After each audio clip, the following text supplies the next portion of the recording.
name's Kerri Hoermann with LoveWhereYouLive.com. I'm a broker associate with Cooper Sotheby's International Realty. And today I wanted to visit with you about negotiations. This is one of those things that I get excited about. I just love negotiating. I love putting on different negotiating hats, using different tactics, depending on who I'm dealing with and what things I've been told. My biggest tip for negotiating is to listen to what the other party is saying. There are so many things that are revealed when somebody's trying to fill up space in a conversation that is incredibly powerful and can be used in two different ways. A competitive negotiator would use it against the other party, and a collaborative negotiator would use it to build trust and make both parties mutually beneficial in the negotiating. So it's extremely important to listen to what the other party is saying and gather that information so that you can determine how to approach the negotiations. And this is something that I do a lot with my clients. I will go and gather the information and then report it back. So I'll have open-ended conversations where I gather that information and then I take it back to my client and I say, well, here's what I've learned. Here are some different strategies that I can see that we can use. And then my client will tell me how they'd like me to go about it and what information they'd like me to reveal, if any. So there are three kinds of negotiators that you will run into: competitive negotiators, collaborative negotiators, and compliant. And I'm not really going to cover that third one because they're very rare. A compliant negotiator is somebody who is a people pleaser and they are okay losing the negotiating so that the other side wins. So that's not one that you're going to run into very often. They certainly exist, but not one that you run into certainly when dealing with negotiations. So the competitive negotiator is only concerned with their needs, and they will sacrifice the other side's needs in a heartbeat so that they get their way. They tend to control the negotiations.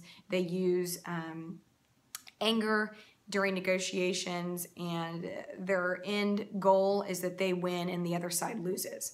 So that is a competitive negotiator, and when you're dealing with that negotiator, you're going to want to be extremely careful with what information you give them when you speak to them. So that's a big cautious, because they will use it against you in a heartbeat.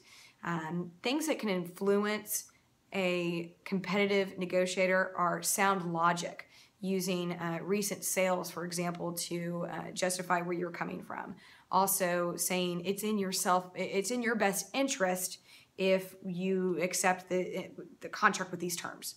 So those are things that you can say to a competitive negotiator.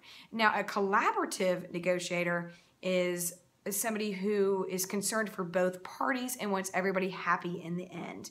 They want both parties to feel like they've won, and they are gathering information so that they can influence and persuade and build trust. And so tactics that you may see from a collaborative negotiator would be things like, well, what if we did this? Or suppose we did this. And those are things that are an easy giveaway for a collaborative negotiator. And things to influence that negotiator is to say things like, well, it's in your best interest. I know I said that with the other one as well, but it's in your best interest to do X, Y, and Z, and also to exchange. So if I make this repair to the property, will you close sooner? Or you know, something along those lines where you're exchanging one thing for the other and giving the impression or saying that it's the same, it's equal, okay? So that's what you're doing when you're dealing with a collaborative negotiator. I want to wrap up this video by talking about my statistics, and this is something that I'm very proud of. I put a lot of emphasis on my negotiating and making sure that my clients get exactly what they want. So the best way for me to show you that is to let you know that my average list price to sales price ratio is 98.73% for my sellers.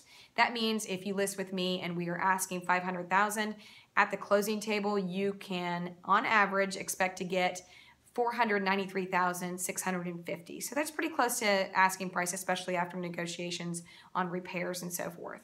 If you're a buyer, on the other hand, I'm averaging 95.86%, which means for a $500,000 house, my buyers would close on average at a price of $479,300. So I think those numbers are very revealing and can show how truly effective I am.